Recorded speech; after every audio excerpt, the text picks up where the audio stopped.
প্রত্যেক জগতের পরবর্তী জগতের কিছু আলামত পূর্বের জগতে থাকে। যেমন আমাদের পরের জগৎটা হচ্ছে বারজাখী জগৎ।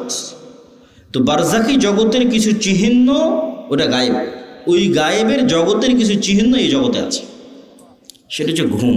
প্রতিদিন আমরা একবার করে বারজাখী জগতে চলে যাই বা বারজাখী জগতের একটা স্বাদ নিয়ে আসি। মৃত্যুর পরবর্তী জীবনটা ওই রকম, কিয়ামত হওয়ার আগ পর্যন্ত। এই জন্য ঘুমানোর সময় আমরা কি বলি যে আল্লাহুম্মা বিইসমিকা আমুতু, হে আল্লাহ আপনার নামে ঘুমাতে যাচ্ছি। জি না, এটার অনুবাদ হচ্ছে হে আল্লাহ আপনার নামে মৃত্যুবরণ করতে যাচ্ছি, মরতে যাচ্ছি। ঠিক পরের দিন সকালে যখন ঘুম থেকে উঠি তখন কিন্তু এটা বলা নাই যে আল্লাহ আপনার রহমত আপনার দয়া ঘুম থেকে উঠলাম। জি না, আহইয়ানা বাদামা আমাতানা, হে আল্লাহ মরে গেছিলাম, মরা থেকে বেঁচে উঠলাম।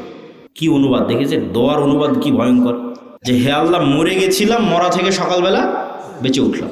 তাহলে ওই যে মারা গেছিলাম রাতের বেলা, এটাই বারজাখী জগতের হালকা স্বাদ পরের জগতে। মানে আপনার মরার পরে কি হবে, ওই গায়েবের জগতের কিছু আলামত এই জগতে আপনি প্রতিদিন দেখতে পাচ্ছেন। এখন যারা ঘুম চলে গেছে এদের মধ্যে একদল মানুষের স্থায়ী মৃত্যু হয়ে যাবে ঘুমের মধ্যে, কেন আল্লাহ সুবহানাহু ওয়া তাআলা প্রত্যেক ঘুমন্ত বান্দার রূহকে তার নিকটে টেনে নেন। প্রত্যেক ঘুমন্ত বান্দার পবিত্র কোরআনের আয়াত, যাদের যাদের বাঁচিয়ে রাখতে চান তাদের রূহগুলো আবার ফেরত দিয়ে পাঠান যখন তারা ঘুম থেকে ওঠে। তো রূহ মানে হচ্ছে দেখা, শোনা এবং চিন্তা করার শক্তি, এটা রূহ থেকে আসে। এই জন্য আমরা যখন ঘুমাই তখন আমার দেখার শক্তিও নাই, আমার শোনার শক্তিও নাই, আমার চিন্তা করার শক্তিও নাই, তাহলে এখন আমার রূহ নাই।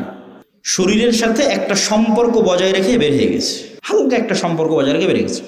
ওই সম্পর্কটা যদি আল্লাহ কাট করে দেয় এটা স্পট ডেড, আর উঠতে পারবে না পরের দিন সকালে। কিন্তু রূহের প্রকৃত কাজ হচ্ছে দেখা, শোনা, চিন্তা করা, এটা রূহের প্রকৃত কাজ। ঘুমের সময় যখন এই কাজগুলো অফ হয়ে যায় তখন রূহ বের হয়ে যায়। ঠিক এবার বারজাখী জগতে যখন আপনি চলে গেছেন তখন পরের জগতের কিছু আলামত আপনি কবরের জগতে পাবেন। মানে পরের জগৎটা তো জান্নাত এবং জাহান্নাম, কিয়ামতের পরের যে জান্নাত জাহান্নাম।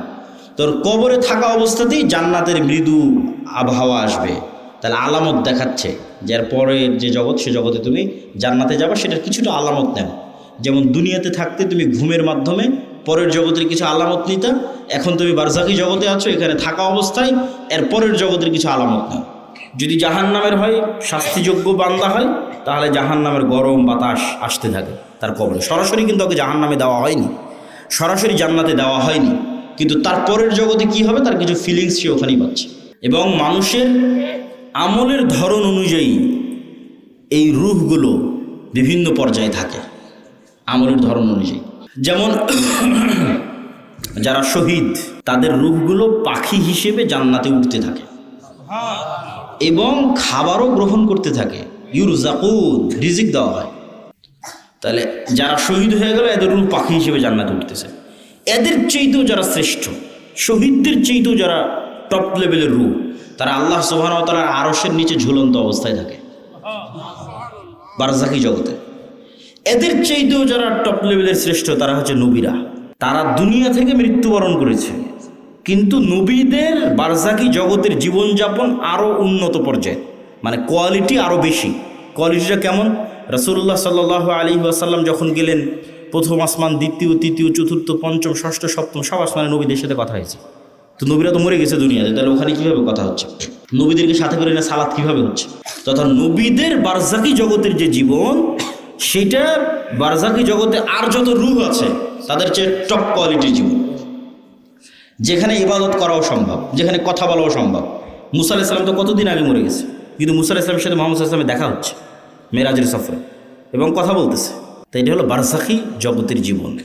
কেউ নিজের সম্পদের অর্ধেক, কেউ নিজের সম্পত্তির 3 ভাগের 1 ভাগ মুহাজিরদের দিয়ে দিলেন, আর মুহাজিরেরা ব্যবসা বুঝে ওরা ব্যবসা শুরু করে দিল। অল্প কয়েকদিনের মধ্যে উসমান ইবনে আফফান, আব্দুর রহমান ইবনে আউফ, জুবাইর ইবনুল আওয়াম, এরা হচ্ছে কোটিপতি সাহাবি, মাল্টি বিলিয়নার সাহাবি। এরা রাসূল সাল্লাল্লাহু আলাইহি ওয়াসাল্লামের জীবদ্দশাতেই কোটিপতি হয়ে গেছিল। তো এরা যদি কোটিপতি না হতো তাহলে ওই মদিনার অর্থনীতির কন্ট্রোল কাদের হাতে থাকতো? ইহুদিদের হাতে। এখন কি সমস্যা হতো খালি একটা উদাহরণ বলি। মদিনায় গিয়ে যখন প্রথম রাসূল সাল্লাল্লাহু আলাইহি ওয়াসাল্লাম মসজিদে নববী তৈরি করে, তখন মসজিদে নববীর সামনের কুয়ার মালিক ইহুদি। সামনের কুয়ার মালিককে ইহুদি। আজকেও সৌদি আরবের সবচেয়ে বড় সমস্যা পানি। আজ থেকে 1400 বছর আগে তাহলে কত সমস্যা হতে পারে পানি নিয়ে। তা এখন এই মসজিদে নববীতে যারা সালাত আদায় করতে আসবে এদের উজু করা লাগবে। তো উজু করতে এদের অনুমতি নিতে হবে কার? ইহুদির। তাহলে মাথাটা নত কার হচ্ছে? মুহাম্মদ সাল্লাল্লাহু আলাইহি ওয়াসাল্লামের।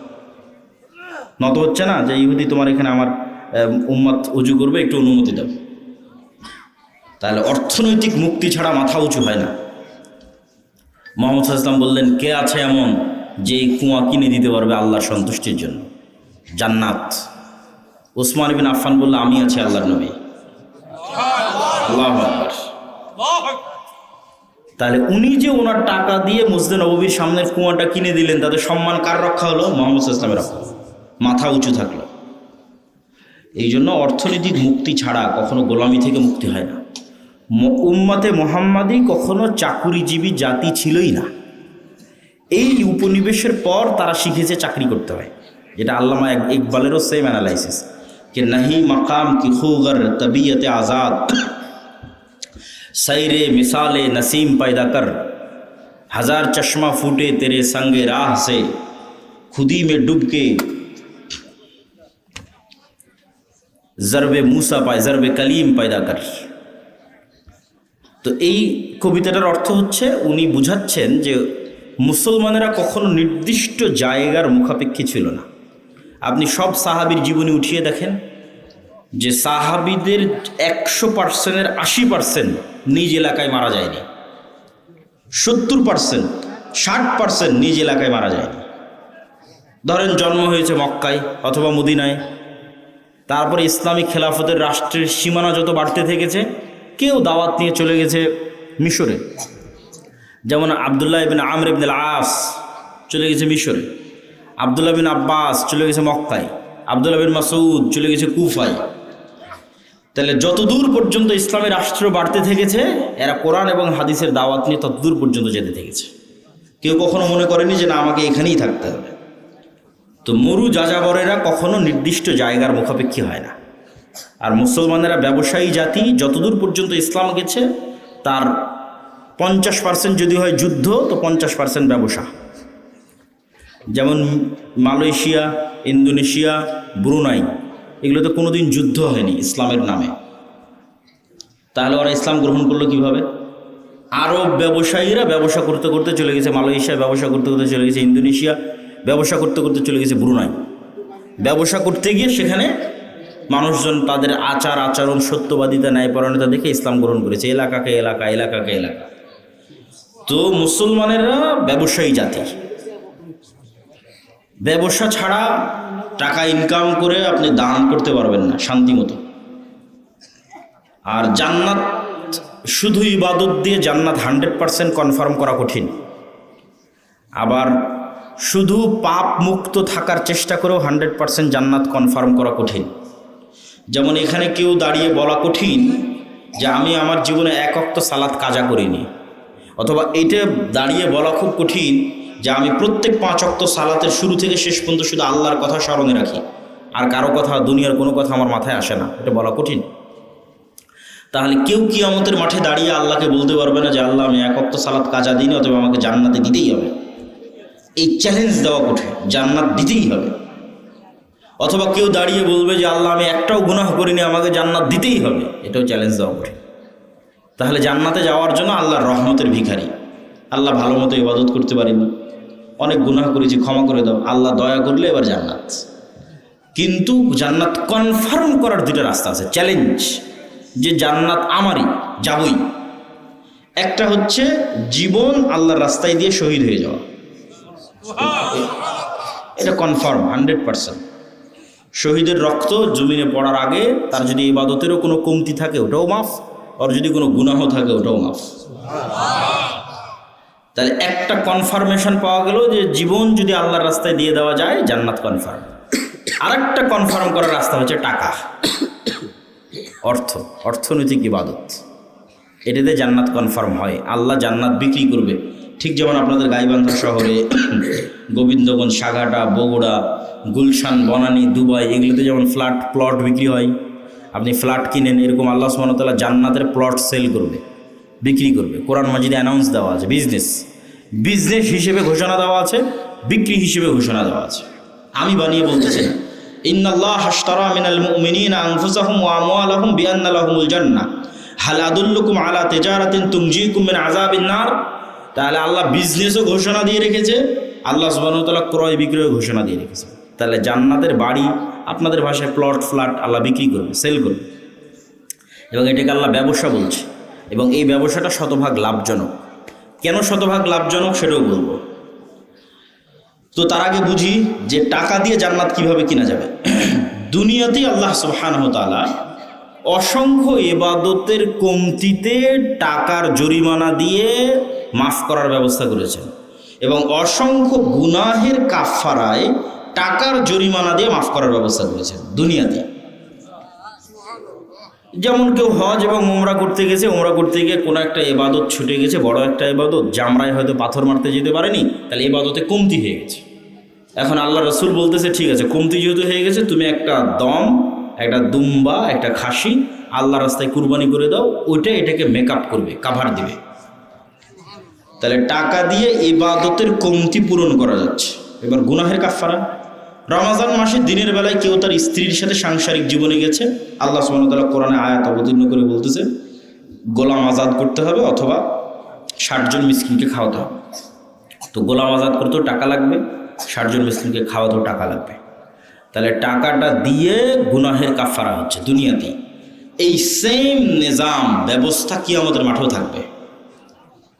যেমন দুনিয়াতে আপনি অসুখ বিসুখ পড়ে গেলে ক্লিনিকে মেডিকেলে নিয়ে গেলে টাকা পয়সার দরকার হয়, বিদেশে নিয়ে গেলে আরও দরকার, সিঙ্গাপুর থাইল্যান্ড ব্যাংকক নিয়ে গেলে আরও টাকা লাগবে, ছেলে মেয়েকে স্কুল কলেজ ইউনিভার্সিটিতে পড়াতে টাকা লাগবে, বিপদ আপদ বিবাহ শাদী টাকা লাগে, কেস কোর্ট কাচারি মামলা মোকদ্দমা টাকা লাগে, এগুলো টাকা দিয়ে পার হওয়া যায়। একই ঘটনা কিয়ামতের মাঠে ঘটবে। কিন্তু সমস্যা হচ্ছে কিয়ামতের মাঠে নতুন করে টাকা অ্যারেঞ্জ করার কোনো সিস্টেম নাই। কিয়ামতের মাঠে কারো থেকে ধার নেওয়ারও কোনো সিস্টেম নাই। তাহলে কিয়ামতের মাঠে আমাকে এবং আপনাকে ধনী অবস্থায় উঠতে হবে, যে আজ কিয়ামতের মাঠে উঠেছি কোটি টাকার মালিক অবস্থায়। তাহলে বাঁচার রাস্তা আছে। ইবাদতের কমতিতেও ওই কোটি টাকা কাজে দিবে, গুনাহের কাফফারাতেও ওই কোটি টাকা কাজে দিবে। মানুষ যারা পাওনাদার আসবে, আল্লাহ আমার নামে গীবত করেছে, অপবাদ দিয়েছে, মিথ্যা বলেছে, এই সেই যা আছে, হক দেয়নি, যা আসবে সবগুলো কাভার দেওয়া যাবে, মেকআপ দেওয়া যাবে যদি ধনী অবস্থায় কিয়ামতের মাঠে উঠে। যেমন দুনিয়াতে আপনি ধনী থাকলে কাভার দিতে পারেন যে কোনো সমস্যা, কিয়ামতের মাঠেও যদি ধনী অবস্থায় উঠেন কাভার দিতে পারবেন। কিন্তু কিয়ামতের মাঠে ধনী অবস্থায় ওঠার জন্য এখন থেকে ব্যাংকে জমা করতে হবে, আল্লাহর ব্যাংকে, পরকালের ব্যাংকে এখন থেকে জমা করতে হবে। এবং আল্লাহ সুবহানাহু ওয়া তাআলার সাথে এই ব্যবসা কেন লাভজনক সেটাও বলি। আল্লাহ যে বলছেন তোমরা আমার সাথে ব্যবসা করো, এটা শতভাগ লাভজনক। কেন লাভজনক? আপনি যদি আজকে সাগাটা বাজারে একটা জমি কিনেন, তাহলে জমিওয়ালা আপনার দেওয়া টাকা নিয়ে চলে যাবে, ওই টাকার উপর আপনার কোনো কন্ট্রোল থাকবে না, কোনো দখল থাকবে না, আর জমিটা আপনি তার থেকে বুঝিয়ে নেবেন। এখন আল্লাহ সুবহানাহু ওয়া তাআলার জন্য আপনি পরকালের অ্যাকাউন্টে যে টাকা জমা দিবেন, ওই টাকা কি আল্লাহ নিয়ে চলে যাবে? ওই টাকা দিয়ে যদি আপনি মসজিদে একটা এসি বা একটা ফ্যান লাগান, ওই ফ্যানের বাতাস কে খাবে? আপনিই তো খাবেন। ওই টাকা তো আর আল্লাহ নিয়ে গেলেন, আর ফ্যানের বাতাসও আল্লাহ খাবে না। ধরেন আপনি টাকা দিয়ে একটা গরু জবাই দিলেন, ওই গরুর গোস্ত কে খাবে? আপনিই খাবেন না? ওই গরুর গোস্ত আল্লাহর কাছে চলে যাবে, আল্লাহ নিয়ে যাবে? আল্লাহ খাবারের মুখাপেক্ষী নয়। তাহলে আরেকজনের সাথে যখন লেনদেন হচ্ছে তখন টাকা কিন্তু চলে যাচ্ছে, আর আল্লাহর সাথে যখন লেনদেন হচ্ছে তখন ওই টাকা আমি ভোগ করতেছি, মাঝখান থেকে ফিরি ফাও আল্লাহ জান্নাত দিয়ে দিচ্ছে। তাহলে আল্লাহর সাথে ব্যবসায় কোনো লস আছে? কোনো লস নাই। ধরেন এই প্রতিষ্ঠানে আপনি দান করলেন, এই প্রতিষ্ঠানে দান করে এখানে পড়বে গিয়ে আপনার ছেলে মেয়ে, কেউ যদি বেতন পায় আপনার গ্রামের ছেলে মেয়ে, তাহলে মাঝখান থেকে তো আপনি ফ্রিতে জান্নাত পাচ্ছেন। টাকাটা তো দুনিয়াতেই থাকতেছে, দুনিয়ার মানুষই খাচ্ছে, আপনি আপনার আত্মীয় স্বজন পাড়া প্রতিবেশী তারাই খেয়ে শেষ করে দিচ্ছে। তো যাক, আমি বক্তব্যের শুরুতেই কথাগুলো বললাম যে আপনাদের মধ্যে যদি, এখন আমি জানি না যে এখানে কেউ স্বেচ্ছাসেবক পাঠিয়ে বৈঠকি দান সংগ্রহ করবে কিনা, কিন্তু দান অর্থনৈতিক ইবাদত, অত্যন্ত শক্তিশালী একটি ইবাদত। যদি যায় তাহলে আপনারা সকলেই অংশগ্রহণ করার চেষ্টা করবেন। এই বলে আমি আমার এবং তোমাদের যারা মাদ্রাসা কর্তৃপক্ষ আছে তাদেরও যদি যাওয়ার সিস্টেম থাকে পাঠাতে পারো। এই কথা বলে আমরা আমাদের মূল বক্তব্যের দিকে এগিয়ে যাচ্ছি।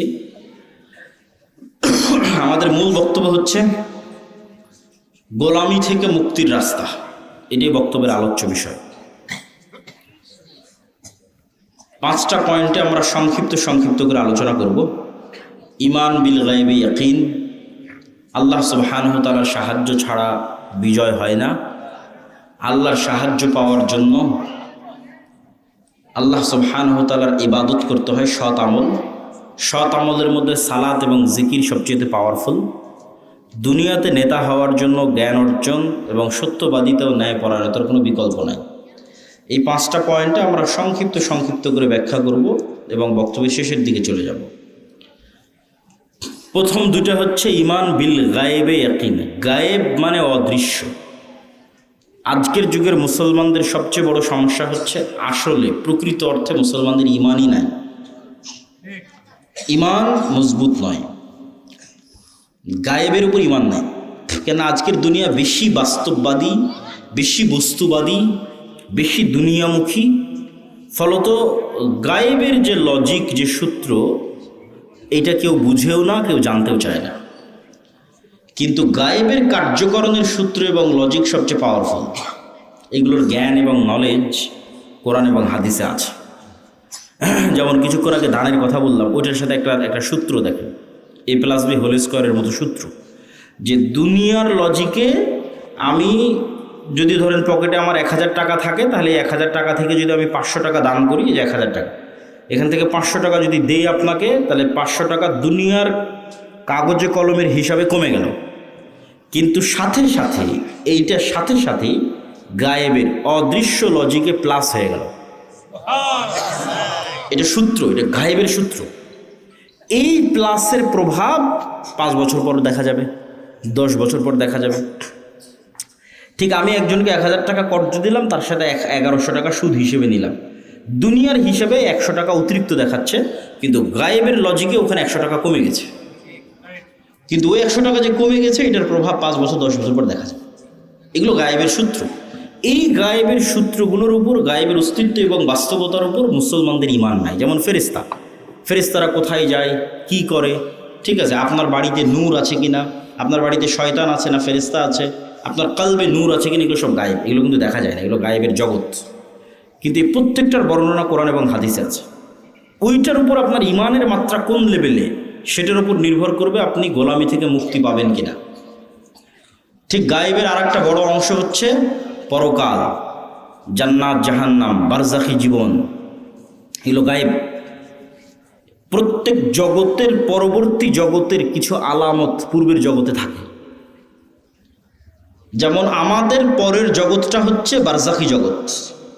তো বারজাখী জগতের কিছু চিহ্ন, ওটা গায়েব। ওই গায়েবের জগতের কিছু চিহ্ন এই জগতে আছে। সেটা হচ্ছে ঘুম। প্রতিদিন আমরা একবার করে বারজাখী জগতে চলে যাই, বা বারজাখী জগতের একটা স্বাদ নিয়ে আসি। মৃত্যুর পরবর্তী জীবনটা ওই রকম, কিয়ামত হওয়ার আগ পর্যন্ত। এই জন্য ঘুমানোর সময় আমরা কি বলি, যে আল্লাহুম্মা বিইসমিকা আমুতু, হে আল্লাহ আপনার নামে ঘুমাতে যাচ্ছি। জি না, এটার অনুবাদ হচ্ছে, হে আল্লাহ আপনার নামে মৃত্যুবরণ করতে যাচ্ছে, মরতে যাচ্ছে। ঠিক পরের দিন সকালে যখন ঘুম থেকে উঠি, তখন কিন্তু এটা বলা নাই যে আল্লাহ আপনার রহমত, আপনার দয়া, ঘুম থেকে উঠলাম। জি না, আহইয়ানা বাদামা আমাতানা, হে আল্লাহ মরে গেছিলাম, মরা থেকে বেঁচে উঠলাম। কি অনুবাদ দেখেছে, দোয়ার অনুবাদ কি ভয়ঙ্কর, যে হে আল্লাহ মরে গেছিলাম, মরা থেকে সকালবেলা বেঁচে উঠলাম। তাহলে ওই যে মারা গেছিলাম রাতের বেলা, এটাই বারজাখী জগতের হালকা স্বাদ পরের জগতে। মানে আপনার মরার পরে কি হবে, ওই গায়েবের জগতের কিছু আলামত এই জগতে আপনি প্রতিদিন দেখতে পাচ্ছেন। এখন যারা ঘুম চলে গেছে, এদের মধ্যে একদল মানুষের স্থায়ী মৃত্যু হয়ে যাবে ঘুমের মধ্যে। কেন আল্লাহ সুবহানাহু ওয়া তাআলা প্রত্যেক ঘুমন্ত বান্দার রূহকে তার নিকটে টেনে নেন। প্রত্যেক ঘুমন্ত বান্দার, পবিত্র কোরআনের আয়াত।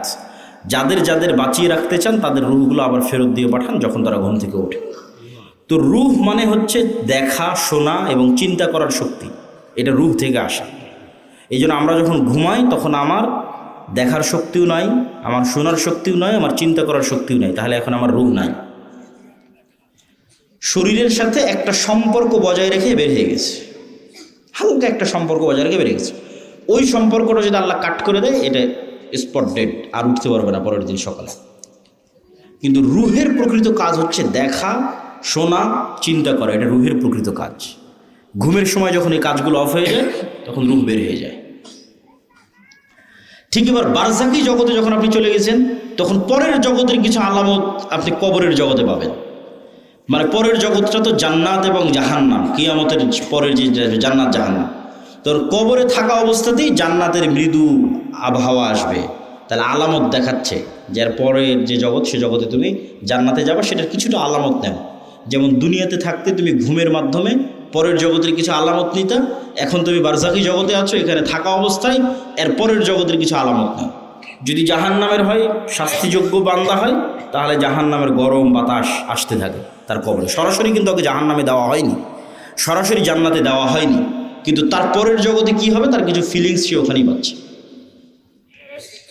এবং মানুষের আমলের ধরন অনুযায়ী এই রূহগুলো বিভিন্ন পর্যায়ে থাকে, আমলের ধরন অনুযায়ী। যেমন যারা শহীদ তাদের রূহগুলো পাখি হিসেবে জান্নাতে উঠতে থাকে এবং খাবারও গ্রহণ করতে থাকে, ইউরজাকুন, রিজিক দেওয়া হয়। তাহলে যারা শহীদ হয়ে গেল এদের রূহ পাখি হিসেবে জান্নাতে উঠতেছে। এদের চেয়েতেও যারা শ্রেষ্ঠ, শহীদদের চেয়েতেও যারা টপ লেভেলের রূহ, তারা আল্লাহ সুবহানাহু ওয়া তাআলার আরশের নিচে ঝুলন্ত অবস্থায় থাকে বারজাকি জগতে। এদের চেয়েতেও যারা টপ লেভেলের শ্রেষ্ঠ তারা হচ্ছে নবীরা। তারা দুনিয়া থেকে মৃত্যুবরণ করেছে, কিন্তু নবীদের বারজাকি জগতের জীবনযাপন আরও উন্নত পর্যায়ে, মানে কোয়ালিটি আরও বেশি। কোয়ালিটিটা কেমন? রাসূলুল্লাহ সাল্লাল্লাহু আলাইহি ওয়াসাল্লাম যখন গেলেন প্রথম আসমান, দ্বিতীয়, তৃতীয়, চতুর্থ, পঞ্চম, ষষ্ঠ, সপ্তম সব আসমানে নবীদের সাথে কথা হয়েছে। তো নবীরা তো মরে গেছে দুনিয়াতে, তাহলে ওখানে কীভাবে কথা হচ্ছে? নবীদেরকে সাথে করে না সালাত কীভাবে হচ্ছে? তথা নবীদের বারজাকি জগতের যে জীবন, সেটা বারজাকি জগতে আর যত রূহ আছে তাদের চেয়ে টপ কোয়ালিটির জীবন, যেখানে ইবাদত করাও সম্ভব, যেখানে কথা বলাও সম্ভব। মুসা আলাইহিস সালাম তো কতদিন আগে মরে গেছে, কিন্তু মুসা আলাইহিস সালামের সাথে মুহাম্মদ সাল্লাল্লাহু আলাইহি ওয়াসাল্লামের দেখা হচ্ছে মেরাজের সফরে এবং কথা বলতেছে। তাই এটা হলো বারজাকি জগতের জীবন, যেটা কিয়ামতের পূর্ব পর্যন্ত এবং মৃত্যুর পরের। তাহলে এইগুলো তো গায়েব। এই গায়েবগুলোর উপর আপনার ঈমান, ইয়াকিন কোন পর্যায়ের, আপনি কোন জায়গা থেকে এগুলোর উপর ঈমান রাখেন? এগুলোকে আপনি চোখে দেখতে পাওয়ার মতো ঈমান রাখেন, না বাস শুনলাম দেখলাম শেষ? যতক্ষণ পর্যন্ত চোখে দেখতে পাওয়ার মতো ঈমান অর্জন এই জিনিসগুলোর উপর না হবে, ততক্ষণ পর্যন্ত গোলামি থেকে মুক্তির রাস্তা তৈরি হবে না। এই জন্য ঈমান মজবুত করা সবচেয়ে জরুরি। আর যদিও আজকের দুনিয়ার বস্তুবাদী জগতে মনে হচ্ছে যে বস্তুবাদী জগতে কিভাবে গায়েবের উপর ঈমান রাখা যায়, কিন্তু আমি চিন্তা করে দেখলাম যে এই বস্তুবাদী জগতে গায়েবের উপর ঈমান মজবুত করার আরও বেশি রাস্তা তৈরি হয়েছে।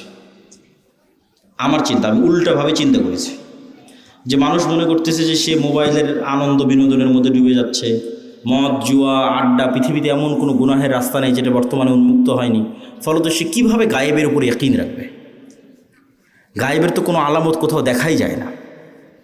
কিন্তু আমি চিন্তা করে দেখলাম যে না, আমরা আধুনিক যুগে যা যা ব্যবহার করতেছি তা আমাকে গায়েবের প্রতি ইয়াকিন তৈরি করতে আরও বাধ্য করা উচিত। কিভাবে আপনাকে বলি, আজ থেকে 100 বছর আগে এই সাঘাটার কোনো মানুষকে যদি এখন জীবিত করা হয়, 100 বছর আগে এই প্রোগ্রামে নিয়ে এসে বসানো হয় মুরব্বির জায়গায়, দিয়ে তাকে আমি বলবো যে মুরব্বি, আমি এখন যে কথা বলতেছি আমার এই কথাটা না 1000 কিলোমিটার দূরে আমেরিকাতে এখন বাজতেছে, এখন আমার এই কথা উড়ে গিয়ে আমেরিকাতে এখন বাজতেছে, কয়েক হাজার কিলোমিটার দূরে। তো মুরব্বি তো বিশ্বাস করতে পারবে না যে বলে এখানে, বলবে এখানে, বাজবে লন্ডনে সাথে সাথে, এ কেমনি সম্ভব? এ তো গায়েব। এটা কিন্তু 100 বছর আগে এটাই গায়েব, 100 বছর আগে এটাই গায়েব। অথচ আমি কথা বললে আমার এই কথা উড়ে আমেরিকা, পৃথিবী যেদিন সৃষ্টি হয়েছে সেই দিন থেকেই যায়। বুঝেন মনে হয় আমার কথা? এটা মানুষ জানত না। এটা তো আলোর গতির মধ্যে, আলোর মধ্যে ডাটা ট্রান্সফার হয়, এই জ্ঞান মানুষের ছিল না। কিন্তু ট্রান্সফার তো ভাই যেদিন থেকে আল্লাহ পৃথিবী সৃষ্টি করেছে সেই দিন থেকেই হয়। মানে আমি এখান থেকে বলবো আর এটা আলোর গতির সাথে আমার এই কথা সারা পৃথিবীতে ঘুরতেছে, বা আলো যতদূর পর্যন্ত যাচ্ছে আমার এই কথা অতদূর পর্যন্ত যেতে থাকতেছে। এটা যেই দিন থেকে পৃথিবী আল্লাহ সৃষ্টি করেছে সেই দিন থেকেই হয়। তাহলে এটা আমাদের জন্য কি ছিল? গায়েব ছিল। বলেন তো এটা আমাদের জন্য কি ছিল? গায়েব ছিল, তখন জানতাম না। তাহলে এইটা যদি সম্ভব হয় যে কথা বলবো এখানে আর আলোর গতিতে সেই কথা গিয়ে বাজবে আমেরিকায়, এবং আমেরিকায় বসে মানুষ শুনতেছে, এখন লন্ডনে বসে মানুষ শুনতেছে, আপনারা টিভি মোবাইলে ব্যবহার করতেছেন, তাহলে এটা ব্যবহার করা অবস্থায় আপনি কিভাবে বিশ্বাস করতেছেন যে এই কথা আল্লাহ শুনতেছে না? বলেন আল্লাহু আকবার। আপনি মোবাইল ব্যবহার করা অবস্থায় মানুষ আপনার কথা শুনে নিচ্ছে মানুষের তৈরি করা যন্ত্র দিয়ে, আমার এখনকার কথা মানুষ শুনে নিচ্ছে ইংল্যান্ডে বসে থেকে, আমেরিকায় বসে থেকে, আর আমি বিশ্বাস করতেছি আরে আমি যে কথা বলছি এটা তো মনে হয় আল্লাহ শুনতে পাচ্ছেন। তাহলে আপনি আধুনিক প্রযুক্তির প্রত্যেক যে জিনিস ব্যবহার করতেছেন ওই জিনিসে এবার এই স্টাইলে চিন্তা করবে যে মানুষ যদি এই পর্যন্ত করতে পারে তাহলে আল্লাহ কোন পর্যন্ত করতে পারে। তাহলে আপনি যত চিন্তা করবেন তত গায়েবের উপর আপনার ইয়াকিন বাড়বে। যেহেতু ভয়ঙ্কর আমরা গেঁড়াকলে ফেসে গেছি। বর্তমান বিজ্ঞান এটাই বলতেছে যে কাফা বিনাফসিকাল ইয়াউমা আলাইকা হাসিবা, যে আজকে তোমার হিসাবের জন্য তুমি যথেষ্ট। আলজামনাহু তায়রাহু, মানুষের সাথে মানুষের পাখিকে আমি মানুষের ঘাড়ের সাথে বেঁধে দিয়েছি, শাব্দিক অনুবাদ করলাম। তো কেমনে মানুষ তার হিসাবের জন্য নিজেই সে যথেষ্ট, আলাদা করে হিসাব করা লাগবে না, এটার একটু দু একটা উদাহরণ দিই। এই যে আমরা এখানে কথা বলতেছি, এই কথা এখন আলোর সহযোগিতায় পৃথিবীর বাংলাদেশের সব জায়গায় পৌঁছে যাচ্ছে। তো এই আলোটা যতদূর যাচ্ছে এই কথা কিন্তু এই আলোর মধ্যে আছে। শুধু কথা না, আমার দৃশ্য, আমার ছবি, আমার ভিডিও এই আলোর মধ্যে আছে। আলো ডাটা ট্রান্সফার করতে পারে, যেটা দিয়ে এরা ক্যামেরার কাজ করতেছে, মোবাইলের কাজ করতেছে, সেটাই। তো এখন আমরা যদি পৃথিবীতে এমন একটা যন্ত্র আবিষ্কার করি যেটা আলোর চেয়ে বেশি জোরে দ্রুত চলে, আর আবিষ্কার করা মানুষের পক্ষে সম্ভব নয়। কল্পনা করেন যে আমরা একটা অলৌকিক কার্যকলাপের মাধ্যমে একটা মেশিন তৈরি করলাম আলোর চেয়ে জোরে চলে, দিয়ে এখন আজ থেকে 15 বছর আগে চলে গেছি, আলোর চেয়ে বেশি গতিতে 15 বছর আগে চলে গেছে। তো 15 বছর আগে সাঘাটার মাটি থেকে যে আলোটা ছুটেছে আকাশের দিকে, ওই আলোটা এখন যে জায়গায় আছে আমি ওর আগে গিয়ে বসে গেছি, ওর আগে গিয়ে পৌঁছে গেছি, আলোটাকে ধরবো। ওই আলোটাকে ধরার সময় যদি ওখানে আমি কোনো একটা মেশিন সেট করতে পারি, তাহলে 15 বছর আগে এই সাঘাটার মাটিতে বসে আমি যা করেছি তা লাইভ দেখতে পাবো। 15 বছর আগে সাঘাটার মাটিতে আমি যা বলেছি তা আমি লাইভ শুনতে পাবো। এগুলো একটাও হারিয়ে যায়নি, সব আলোর মধ্যে আছে। ওই যে বিজ্ঞান ব্যবহার করতেছে, এখন এখান থেকে উড়িয়ে নিয়ে গিয়ে আমেরিকা লন্ডনে বাজাচ্ছে, তো এটা তো আলোর সহযোগিতা, ওখান থেকে হারায় না। যে ধরতে চাইবে তোমাকেও ধরতে পারবে। যে তুমি রাতের অন্ধকারেও যদি কিছু করে থাকো সেটাও আলোর মধ্যে ভেসে থেকে গেছে, ওটা ধরা যাবে। লাইভ বদরের যুদ্ধ দেখা সম্ভব, শুধু আলোর গতিতে 1500 বছর আগে চলে যেতে হবে, তাহলে বদরের যুদ্ধ লাইভ দেখা যাবে ক্যামেরা দিয়ে আর মোবাইল দিয়ে। মোহাম্মদ সাল্লাল্লাহু আলাইহি ওয়াসাল্লামের হাদিস লাইভ শোনা যাবে, কিন্তু যাওয়া সম্ভব নয়, যেতে পারতেছি না। কিন্তু তোমাদেরকে বুঝাচ্ছি যে আমাদের হিসাব নেওয়া কত সহজ। আমাদেরকে যদি আল্লাহ সুবহানাহু ওয়া তাআলা ধরতে চায় তাহলে অন্তত এখনকার বিজ্ঞান অনুযায়ী গায়েবের উপর আরও ইয়াকিন তৈরি হওয়া উচিত যে আমরা তো বড় বিপদে আছি। শুধু এই একটা নয়, এই যে পুনরুত্থান, আল্লাহ সুবহানাহু ওয়া তাআলা মানুষকে জীবিত করতে চায়, জীবিত করবে। তো মানুষের ডিএনএ যদি এখনকার বিজ্ঞান 10,000 বছর আগে ধরো যে ডাইনোসর চলে গেছে তার ডিএনএ যদি পাই, তাহলে ওর ক্লোন করে কাছাকাছি ওই মানের ওর ওই ডাইনোসরের কি ছিল না ছিল সব কিছু বের করে নিয়ে আসতে পারবে। তো মনে করো তুমি মাটির সাথে মিশে হারিয়ে গেছো, তোমার ওই যে হাড় আছে ওইটা যদি বিজ্ঞানীরাই পায় আজ থেকে 20-50 বছর পর, ওখান থেকে যদি ডিএনএ বের করে নিয়ে আসতে পারে, হাড় বাদ দিলাম, তোমার চুলের 10 ভাগের 1 ভাগও যদি পাওয়া যায়, ওখান থেকে তোমার ডিএনএ যদি বের করা যায়, তাহলে ডিএনএ বের করলে তো যত দ্রুত এই সায়েন্স অগ্রগতি লাভ করতেছে, অদূর ভবিষ্যতে দেখবা যে তোমার ডিএনএ দিয়ে তোমার লিভার তৈরি করা যাচ্ছে, তোমার ডিএনএ দিয়ে তোমার কিডনি তৈরি করা যাচ্ছে, খালি রুহটা দিতে পারবে না। তাহলে বিজ্ঞানীরাই তোমাকে 10,000 বছর পর আবার বানাতে পারবে, খালি রুহটা দিতে পারবে না। তাহলে বিজ্ঞানীরাই যদি এই পর্যন্ত করতে পারে, তা আল্লাহ সুবহানাহু ওয়া তাআলা তোমাকে পুনরায় জীবিত করতে পারবে না? খুবই ভয়ঙ্কর। আল্লাহ সুবহানাহু ওয়া তাআলা অতি দ্রুত এবং অতি সহজে তোমাকে পুনরায় জীবিত করবে। এই জন্য মানুষের শরীরের সাথে মাটির প্রচণ্ড মিল আছে, প্রচণ্ড মিল আছে মানুষের শরীরের সাথে মাটির। আমরা যা খাবার খাই সব মাটি থেকে আসে, যা আমাদের পেটের মধ্যে ঢুকতেছে। এমন কোনো খাবার নাই যেটা তুমি মাটির সংস্পর্শ ছাড়া তৈরি করতে পারবা, আলোর সংস্পর্শ ছাড়া তৈরি করতে পারবা, পানির সংস্পর্শ ছাড়া তৈরি করতে পারবা, কিছু নেই।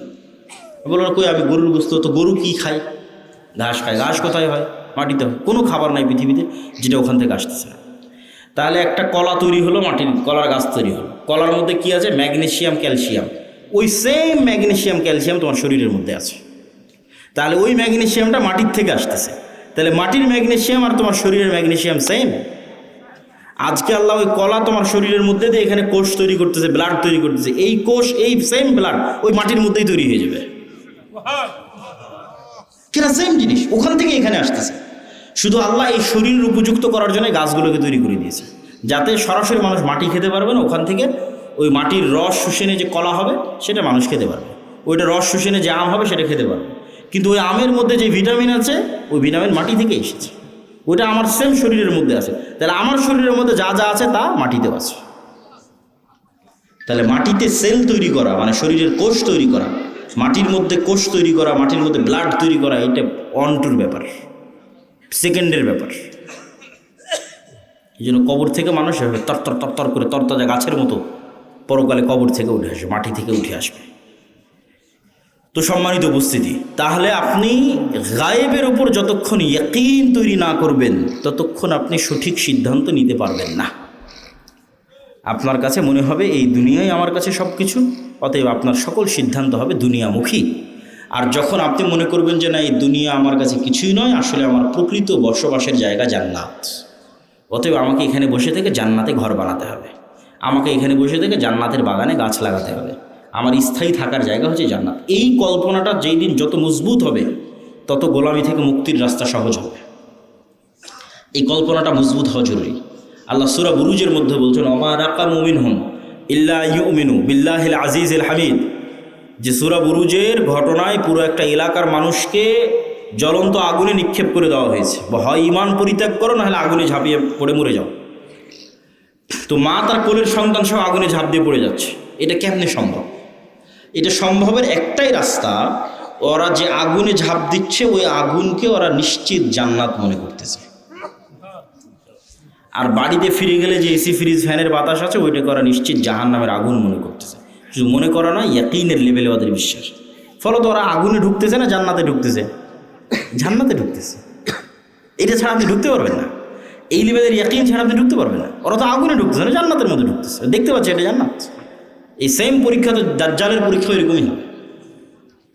দাজ্জালের জান্নাত হবে জাহান্নাম, দাজ্জালের জাহান্নাম হবে জান্নাত। আমি যদি আজকে আমার বাপ মা থেকে আলাদা হয়ে যাই, আমি যদি আজকে আমার ছেলে মেয়ে থেকে আলাদা হয়ে যাই, আর যদি জীবনে কোনো দিন আমার বাপ মায়ের সাথে দেখা না হয়, আমার আর যদি জীবনে কোনো দিন ভাই বোনের সাথে দেখা না হয়, আমার যদি আর জীবনে কোনো দিন আমার আত্মীয় স্বজন পাড়া প্রতিবেশী ছেলে মেয়ে স্ত্রী পুত্রের সাথে দেখা না হয়, তাহলে এর চেয়ে কষ্টের পৃথিবীতে আর কিছু নাই।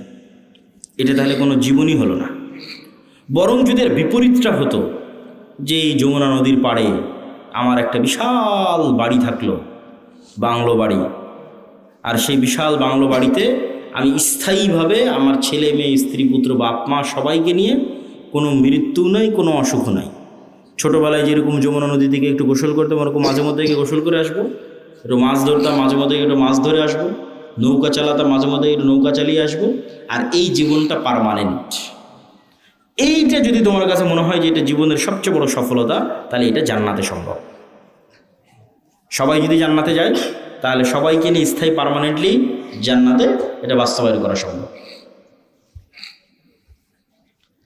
তো এই জন্য মানুষের প্রকৃত জীবন হচ্ছে জান্নাতের জীবন। আর দুনিয়ার জীবনটা কেমন? আমি আজকে যেমন রাজশাহী থেকে অথবা ঠাকুরগাঁ দিনাজপুর থেকে এখানে এসেছি, 10টার 9:30 দিকে পৌঁছেছি, 11:30 12টার মধ্যে বের হয়ে যাব। এইখানে যে আমি 1-1.5 ঘন্টা আছি, আর আপনারা যারা এখানে বক্তব্য শুনতে এসেছেন 1-1.5 ঘন্টা আছেন, এই 1-1.5 ঘন্টার সময় যেমন এই পুরো 60 বছরের সময় তেমন। এটা সফরের মধ্যে একটা যাত্রা বিরতি। সফরটা শুরু হয়েছে যেদিন আল্লাহ রূহ তৈরি করেছিল, এই সফরটা শেষ হবে জান্নাতে এবং জাহান্নামে যাওয়ার মধ্যে। তাহলে লম্বা সময়ের মধ্যে এই 60 বছর অতি ছোট। ঠিক এই পুরো 60 বছরের মধ্যে এখনকার 1-1.5 ঘন্টা যত ছোট। এবং মানুষ যখন পরকালে উঠবে তখন মানুষের কাছে এটাই মনে হবে যে আমরা দুনিয়াতে মনে হয় 1-1.5 ঘন্টা ছিলাম। এটা কোরআনের আয়াতের অনুবাদ, যে মানুষেরা বলবে যে আমরা দুনিয়াতে মনে হয় একদিন বেঁচেছিলাম, হাফ দিন বেঁচেছিলাম, অথচ বেঁচেছে 60-70 বছর। তো সম্মানিত উপস্থিতি, 1 নম্বর পয়েন্ট ঈমান বিল গায়বি ইয়াকিন। পরের পয়েন্টগুলো একটু ছোট ছোট করে নিই, সময় অনেক অল্প। ঈমান বিল গায়বি ইয়াকিন হওয়ার পরের পর্ব হচ্ছে ইসলাম এবং মুসলমানদের বিজয়ের জন্য আল্লাহর সাহায্য জরুরি। আল্লাহর সাহায্য ছাড়া নবীরাও জয়লাভ করতে পারেনি। আমাদের নবী মুহাম্মদ সাল্লাল্লাহু আলাইহি সাল্লামও নয়। আল্লাহর সাহায্য নিশ্চিত যদি না হয়, আর আপনি যদি পারমাণবিক বোমেরও মালিক হয়ে যান, জয়লাভ করতে পারবেন না। আর আল্লাহর সাহায্য যদি নিশ্চিত হয়, আপনি যদি সবচেয়ে দুর্বল থাকেন, জয়লাভ করতে পারবেন। তো শর্ত আল্লাহর সাহায্য। আল্লাহর সাহায্য আসে কিভাবে? 2টা টেকনোলজিতে আল্লাহর সাহায্য খুব দ্রুত পৃথিবীতে নেমে আসে। টেকনোলজি বললাম বুঝার সুবিধার্থে, ইয়াং জেনারেশনের বুঝার সুবিধার্থে। মূলত 2টা ইবাদতে আল্লাহর সাহায্য পৃথিবীতে নেমে আসে। একটা রাতের সালাত আর একটা সকাল সন্ধ্যের জিকির। রাতের সালাত এবং সকাল সন্ধ্যের জিকির, ঠিক যেমন এই মোবাইলটা লক হয়ে আছে, এই মোবাইল ওপেন হবে যদি এখানে পাসওয়ার্ড দিই, ফিঙ্গারপ্রিন্ট দিই, অথবা ফেস ভেরিফিকেশান অন করি। ফেস ভেরিফিকেশান, আমার চেহারা ও ধরে নিল ক্যামেরাতে, ডানে বামে মুখ করে পুরো চেহারা ধরে নিল, তারপর ওই চেহারার সাথে মিলে গেলেই খুলে যাবে, লক ওপেন হয়ে যাবে।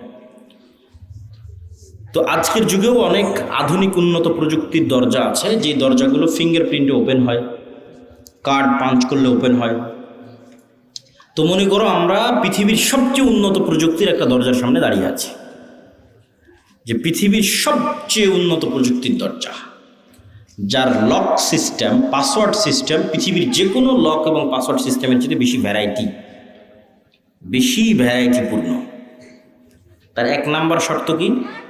এখন আমার সামনে একটা খুব উন্নত প্রযুক্তির দরজা, পৃথিবীর সবচেয়ে উন্নত প্রযুক্তির দরজা বন্ধ হয়ে আছে। আমি ওই দরজা খুলতে চাই, খুলতে হলে আমাকে নির্ধারিত সময়ে আসতে হবে। ওর পাসওয়ার্ড সিস্টেমের মধ্যেই এই সিস্টেম আছে যেখানে নির্ধারিত সময় ছাড়া কাজ হয় না, অসময়ে এসে লাভ নাই। তাহলে নির্ধারিত সময়ে ওই পাসওয়ার্ডের নির্ধারিত সময় গিয়ে উপস্থিত হলাম। পাসওয়ার্ডের 2 নম্বর শর্ত হচ্ছে যে ওখানে কিছু পিকচার ইনস্টল দেওয়া আছে, যেই পিকচারের সাথে যদি আমার পিকচার মিলে যায়, যেখানে দেওয়া ফরম্যাটের সাথে যদি আমার ফরম্যাট মিলে যায়, তাহলে অ্যাকসেপ্ট করবে। আর একটা জিনিস তার সাথে যুক্ত করা আছে, প্রত্যেক ফরম্যাটে একটা সাউন্ড আছে, মানে প্রত্যেক ফরম্যাটে কিছু সাউন্ড ওখানে সেভ করা আছে, যেটার সাথে আমার সাউন্ড মিলতে হবে, তাহলে দরজা উন্মুক্ত হবে। তাহলে এখন আমরা নির্ধারিত সময় গিয়ে দাঁড়ালাম, এভাবে হাত বাঁধলাম, এটা একটা ফরম্যাট, একটা চিত্র ওখানে দেওয়া আছে। এই ফরম্যাটের সাথে ওখানে কানেক্টেড করা আছে আলহামদুলিল্লাহ রাব্বিল আলামিন আর রহমানুর রহিম, একটা আওয়াজ, সেম আওয়াজ হতে হবে, সেম ফরম্যাটের সাথে। তারপরে রুকুতে চলে গেলাম, এটা একটা ফরম্যাটের একটা চিত্র, এটা ওই দরজাতে ইনস্টল করা আছে। ওখানে বললাম সুবহান রাব্বিল আযীম, এই আওয়াজটা ওই চিত্র, ওই ফরম্যাটের সাথে কানেক্টেড। তাহলে নির্ধারিত সময়ে গিয়ে নির্ধারিত পিকচার ফরম্যাট তৈরি করে নির্ধারিত আওয়াজ যখন আমি বলতে পারলাম, তখন দরজাটা খুলে গেল। তো এইটা এমনি জাস্ট বোঝানোর জন্য আমি বলতেছি, কিন্তু ঘটনা এর চেয়ে বেশি উন্নত এবং এর চেয়ে বেশি সরাসরি এবং এর চেয়ে বেশি ডাইরেক্ট। ইবনুল কাইয়িম রাহিমাহুল্লাহ বলছেন যে মানুষ যখন সালাতে দাঁড়ায় এবং চোখ সিজদার দিকে নিবদ্ধিত রাখে এবং অন্তর আল্লাহর সাথে কানেক্টেড রাখে, তখন আল্লাহ সুবহানাহু ওয়া তাআলা তার নূরের পর্দা সরিয়ে বান্দার মুখোমুখি হয়ে যায়। তো এটাই ইবনুল কাইয়িম রাহিমাহুল্লাহ বলেছে। আমি এই জিনিসটাকে আরও সহজ করার জন্য আর একটা উদাহরণ দিই। আমি যে উদাহরণ দেবো ওইটার মতো তা কিন্তু নয়, কিন্তু এটা তার চাইতে আরও কত উন্নত সেটা একমাত্র আল্লাহ সুবহানাহু ওয়া তাআলা জানে। সেটা আমার পক্ষে বলাও সম্ভব নয়, জানাও সম্ভব নয়, কিন্তু বোঝানোর সুবিধার্থে বলতেছি। আমরা অনলাইনে ক্লাস করি না? অনলাইনে ক্লাস করার সময় টিচার আসলো, জুমে লগ ইন করলো, আমিও জুমে লগ ইন করলাম। তো জুমে লগ ইন করার পর আমি এবং আমার টিচার দুইজনই ক্লাসে অংশগ্রহণ করেছি। তো আমরা যে ইন্টারনেট ব্যবস্থাপনার মাধ্যমে এবং যে মোবাইল ব্যবস্থাপনার মাধ্যমে সরাসরি আমার টিচারের মুখোমুখি হয়ে ক্লাস করতেছি, সালাত এই ইন্টারনেট এবং এই মোবাইলের যোগাযোগের চাইতে হাজারো কোটি গুণের লক্ষ উন্নত প্রযুক্তি আল্লাহর সাথে ডাইরেক্ট কানেক্ট করার, আল্লাহর সাথে ডাইরেক্ট মুখোমুখি হওয়ার, আল্লাহর সামনে ডাইরেক্ট উপস্থিত হওয়ার। তাহলে আল্লাহর সাহায্য পৃথিবীতে নেমে আসবে, এটার লক এবং পাসওয়ার্ডে আল্লাহর সাহায্যের দরজা উন্মুক্তই হয় সালাত দিয়ে সাথে সাথে। এই জন্য রাসূলুল্লাহ সাল্লাল্লাহু আলাইহি ওয়াসাল্লাম সূর্যগ্রহণে সালাত আদায় করেন, চন্দ্রগ্রহণে সালাত আদায় করেন, বৃষ্টি প্রার্থনার জন্য সালাত আদায় করেন, জানাজার জন্য সালাত আদায় করেন। সালাত আল্লাহর সাথে ডাইরেক্ট কানেকশনের, পৃথিবীর আসমানি জগতের সাথে, গায়েবী জগতের সাথে, দুনিয়ার জগতের কানেকশনের মাধ্যম, যোগাযোগের মাধ্যম। এইটি দিয়ে আসমান থেকে সহযোগিতা নেমে আসে। এই জন্য রাসূল সাল্লাল্লাহু আলাইহি ওয়াসাল্লাম বদরের যুদ্ধের আগের দিন লম্বা রাতের সালাত আদায় করতেছে, সবাই ঘুমিয়ে গেছে, উনি ঘুমাননি। আবু বকর রাদিয়াল্লাহু তাআলা আনহু ক্লান্ত হয়ে বলছেন, কাফাকা মুনাশাদাতাকা রাব্বাক, আরে আপনি নবী হয়ে এত বলা লাগে আল্লাহকে, এত লম্বা রাতের সালাত, এত লম্বা দোয়া। কিন্তু মুহাম্মদ সাল্লাল্লাহু আলাইহি ওয়াসাল্লাম খুব ভালো করে জানেন, আবু বকরের চেয়েও ভালো করে জানেন যে আসমান থেকে সহযোগিতা নামাতে হলে সালাতে দাঁড়াতেই হবে, আসমান থেকে সহযোগিতা নিয়ে আসতে হলে রাতে উঠতেই হবে, নির্ধারিত টাইমে, নির্ধারিত ফরম্যাটে, নির্ধারিত আওয়াজে, নির্ধারিত সিস্টেমে অন্তরকে আল্লাহ সুবহানাহু ওয়া তাআলার সাথে কানেক্টেড রেখে সালাতে দাঁড়াতে হবে। তাহলে আল্লাহ সুবহানাহু ওয়া তাআলার সাহায্য নেমে আসবে, এর বাইরে কোনো রাস্তা নেই। আরেকটা ইবাদত যেটা দিয়ে আল্লাহ সুবহানাহু ওয়া তাআলার সাহায্য পৃথিবীতে নামে, এটা বলে বক্তব্যের শেষের দিকে চলে যাব, সেটা হচ্ছে জিকির, সকাল সন্ধ্যার জিকির অথবা এমনিতেও জিকির।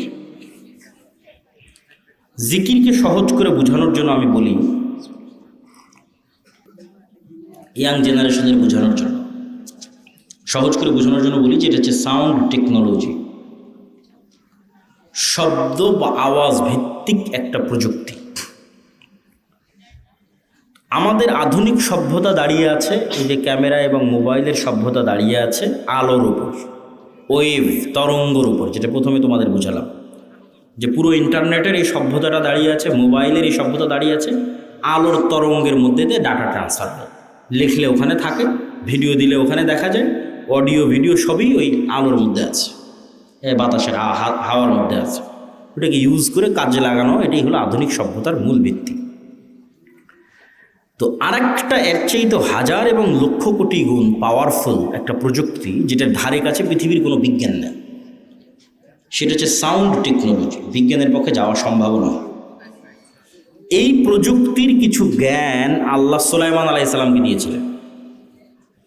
ওয়ামা উতিতু মিনাল ইলমি ইল্লা কালিলা, আল্লাহ অনেক অল্প জ্ঞান মানুষকে দিয়েছে, এই অল্প জ্ঞানের মধ্যেও এই টপ লেভেলের এই জ্ঞানটা সুলাইমান আলাইহিস সালামকে দেওয়া ছিল কিছু।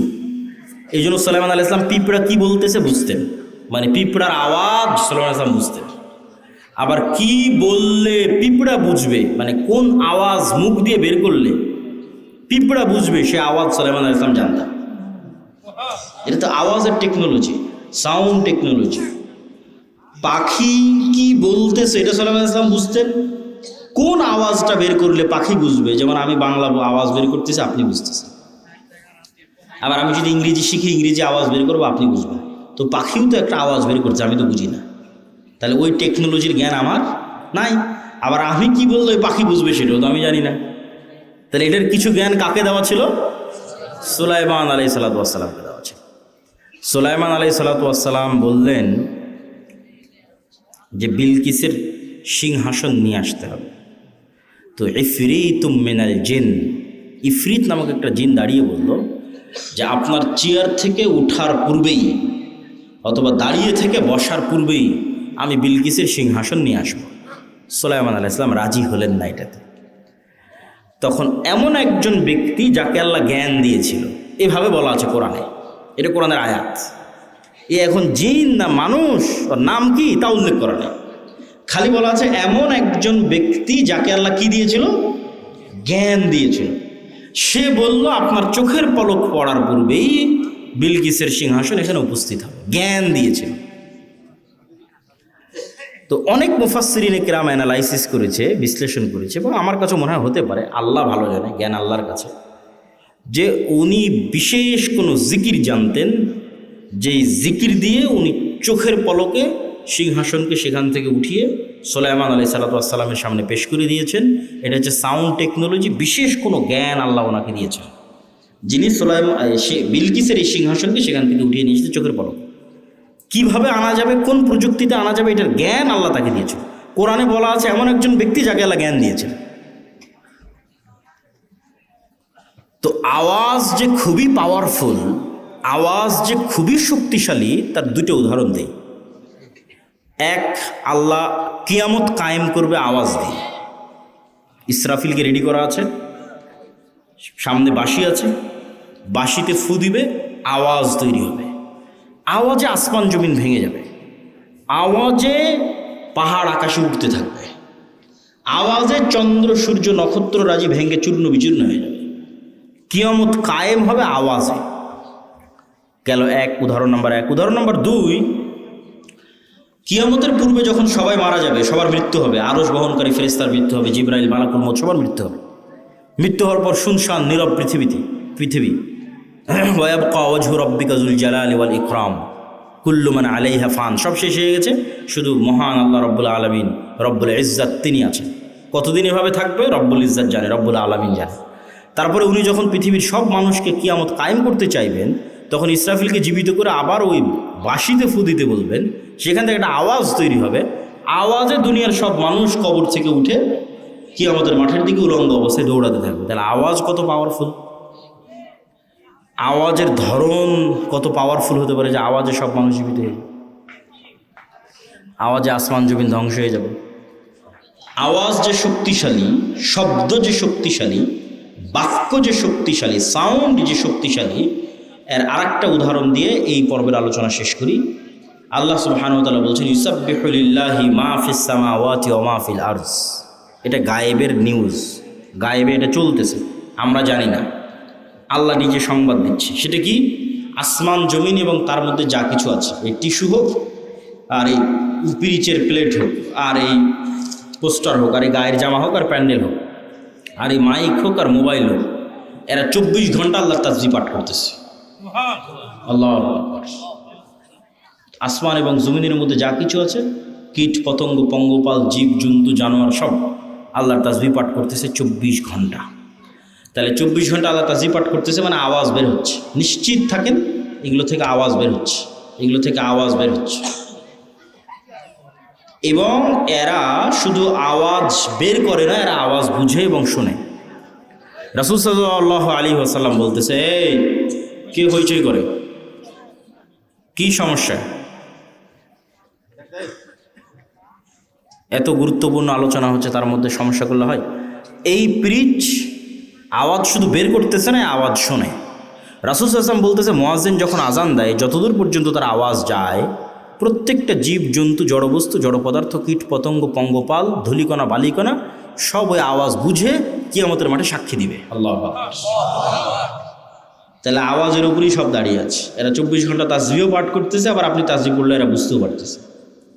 আপনি সুবহানাল্লাহ বলবেন, এ বোঝে সুবহানাল্লাহ, আলহামদুলিল্লাহ বলবেন, এ বোঝে আলহামদুলিল্লাহ, আল্লাহু আকবার বলবেন, এ বোঝে আল্লাহু আকবার।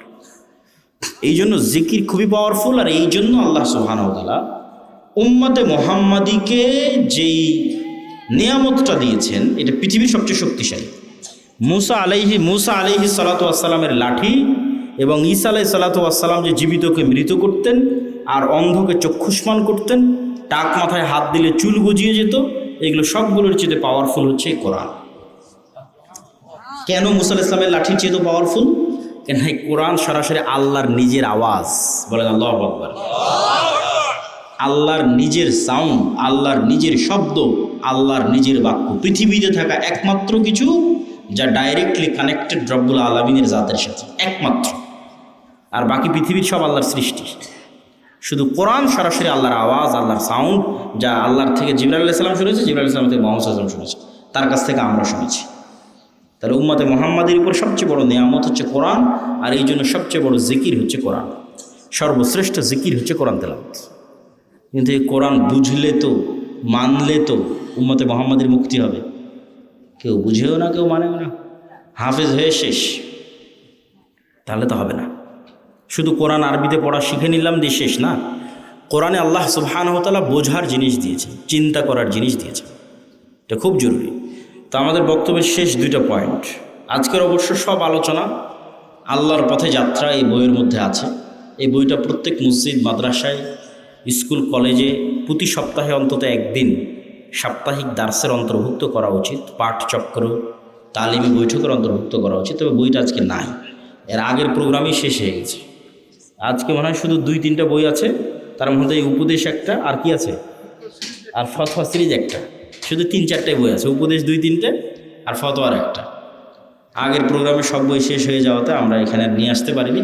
তবে কোনো বই না নিলেও আল্লাহর পথে যাত্রা এই বইটা অনলাইনে অর্ডার দিয়ে হলেও, জামিয়া সালাফিতে যোগাযোগ করে হলেও প্রত্যেক মসজিদে, মাদ্রাসায়, ব্যক্তিগত বাড়িতে, পরিবারে একটা করে রাখা উচিত।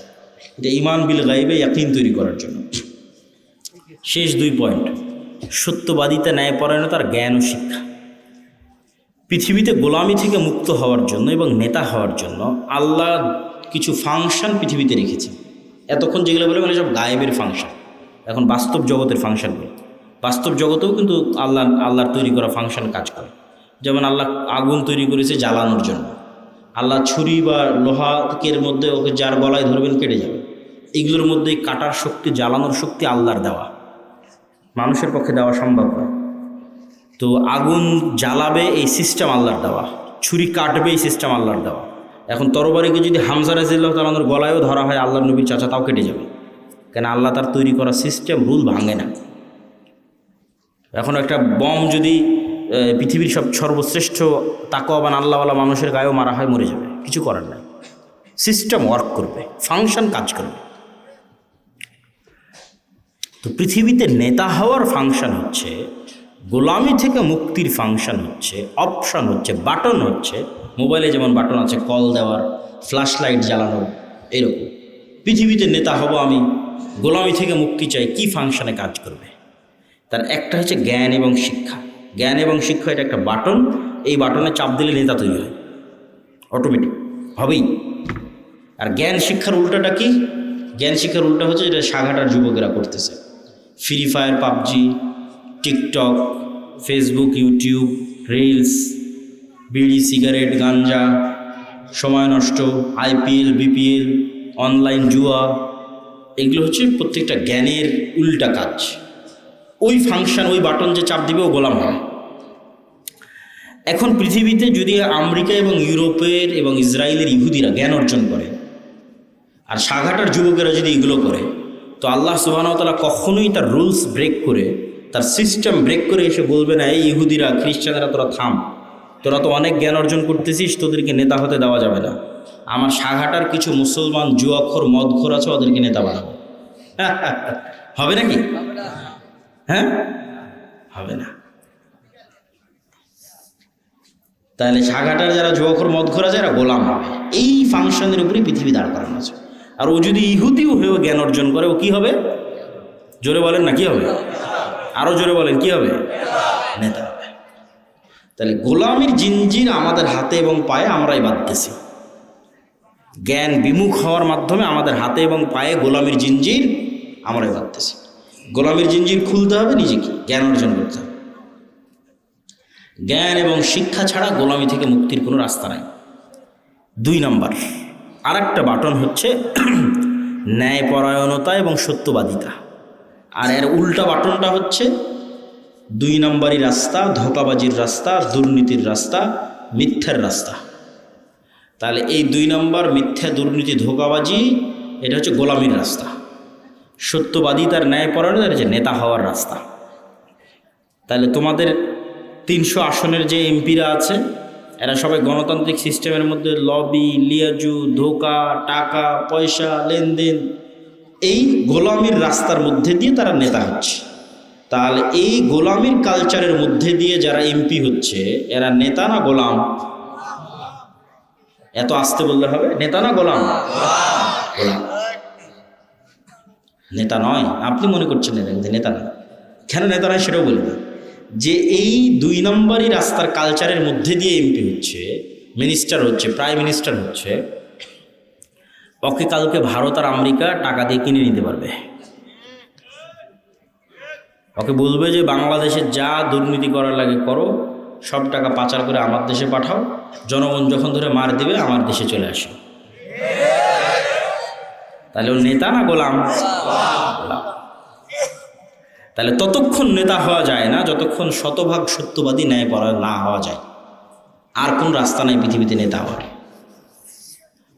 ওসি, ডিসি, এসপি, মন্ত্রী, মিনিস্টার, এসিল্যান্ড, সাব রেজিস্ট্রার, মাদ্রাসার শিক্ষক, প্রধান শিক্ষক, আলেম, ওলামা, হুজুর, ইসলামী দল, সংগঠন, সবার মধ্যে বাহ্যিক ইসলাম আছে।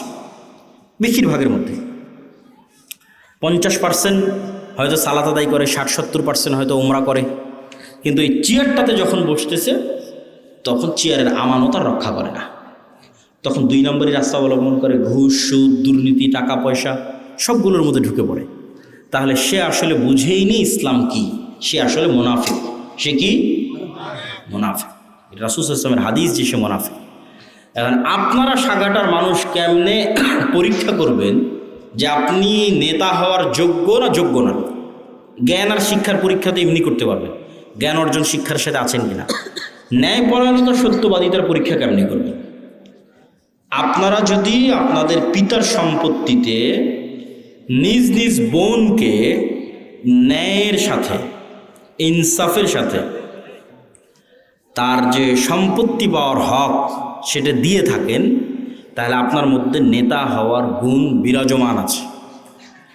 আর যদি না দিয়ে থাকেন, যমুনার চরেরটা বোনকে, আর যেটা বেশি দামি রাস্তার পাশে উঁচু সেটা নিজে, ভিটা বাড়ি নিজের, আর যেটাতে আবাদি হয় না, ডুবে থাকে 6 মাস, সেটা বোনের, অথবা দেনইনি বোনকে, তাহলে আপনার মধ্যে গোলামির স্বভাব বিরাজমান আছে।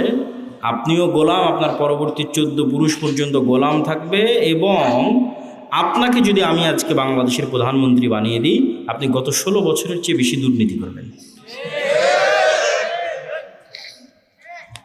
তাহলে এই যতক্ষণ পর্যন্ত নিজ নিজ জায়গা থেকে সবাই সত্যবাদী এবং ন্যায়পরায়ণ না হয়ে যতক্ষণ বুঝেইনি ইসলাম কি, ওদের নিজেকেই ধোকা দিচ্ছে। মনে করছে, আরে আমি হজ করলাম, উমরা করলাম, সালাত আদায় করলাম, মসজিদ মাদ্রাসায় দান করলাম, বিশেষ অতিথি, প্রধান অতিথি হয়ে বসে আছি, আর কি? সব মুনাফিক। ইজা তুমি না খানা, মুনাফিকের আলামত হচ্ছে দায়িত্বের আমানতের সাথে খেয়ানত করে। এদের অন্তরে ঈমান ঢোকেনি, এদের বাহ্যিক ইবাদত কবুল হবে না, এদের বাহ্যিক ইবাদত কাজে দিবে না। লা ঈমান আল ঈমান লা আমানাত লাহু। যে অন্তরে ঈমান ঢুকে গেছে ওই অন্তরে আমানতের খেয়ানত ঢুকতে পারে না। যে অন্তরে আল্লাহর ঈমান ঢুকে গেছে ওই অন্তরে 2 নম্বরই রাস্তা ঢুকতে পারে না। সম্মানিত উপস্থিতি, আল্লাহ সুবহানাহু ওয়া তাআলা আমাদের এই 5টা পয়েন্টের উপর, ঈমান বিল গায়বে ইয়াকিন, তারপরে হচ্ছে আল্লাহর সাহায্য ছাড়া বিজয় হয় না, আল্লাহর সাহায্য দুনিয়াতে আনার জন্য রাতের সালাত, সকাল সন্ধ্যের জিকির, 5 ওয়াক্ত সালাত তো লাগবেই, নাহলে আল্লাহ গণার মধ্যেই ধরবে না, কাউন্টের মধ্যেই ধরবে না। তার পাশাপাশি সর্বোচ্চ পর্যায়ের জ্ঞান এবং সর্বোচ্চ পর্যায়ের শতভাগ ন্যায়পরায়ণতা এবং আমানতদারিতা। এরকম যদি 500টা মানুষও তৈরি হয়, শুধু বাংলাদেশে না পৃথিবীতেই ইসলাম বিজয়ী হয়ে যাবে, শুধু বাংলাদেশে না ইনশাআল্লাহ। এই বলে সংক্ষিপ্ত বক্তব্য এখানেই শেষ করছি। সুবহানাকা আল্লাহুম্মা ওয়া বিহামদিকা আশহাদু আল্লা ইলাহা ইল্লা। আচ্ছা, কিছু প্রশ্ন আছে, একবার এভাবে হইচই করে ভাঙিয়েন না, প্রশ্ন উত্তরগুলো দিতে থাকি, তারপরে ধীরে ধীরে উঠি। মসজিদে কারো দাবি থাকলে সেই মসজিদে নামাজ হবে কি? দাবিটা কি রকম? কেউ যদি বলে মসজিদের মালিক আমি নিজেই, একাই, এটা বলা যাবে না। মসজিদ আল্লাহর রাস্তায় ওয়াকফ করে পরিচালনার দায়িত্ব নেওয়া যেতে পারে। কোরআন ও সহিহ হাদিস এবং ইত্যাদি সনদ অনুসারে দল নাকি রাজনৈতিক মতামত জানতে চাই। একটা দল সম্পর্কে প্রশ্ন, আমি এগুলো দলের নাম ধরে কোনো প্রশ্নের উত্তর দেওয়া পছন্দ করি না। যমজ বাচ্চার জন্য আলাদা আলাদা খাসি জবাই না করে একটা গরু জবাই করলে কি আকিকা হবে? হবে না। আমি বিবাহ করার সময় 1 টাকাও নেব না, মোহরানার টাকা আমার সামর্থ্য অনুযায়ী করতে পারবো কি? কিন্তু মেয়ের পরিবার তাদের ইচ্ছাই করে, এমতো অবস্থায় আমার করণীয় কি? মেয়ের পরিবারকে বুঝিয়ে একটা মাঝামাঝি রাস্তা অবলম্বন করবা, একবারে বেশিও না একবারে কমও না। জুমার সালাতের পর, মাহফিলের পরে, বিবাহ পড়ানোর পরে যেসব হুজুর মোনাজাত করে, ওইসব হুজুরের কি হবে? আবার কি হুজুর জানে এসব বেদাত? ও কেন তাও কেন মোনাজাত করে? এই মোনাজাতের ফতোয়া দিতে দিতে আমার আব্বার জীবন পার হয়ে গেছে, আমি আর কত ফতোয়া।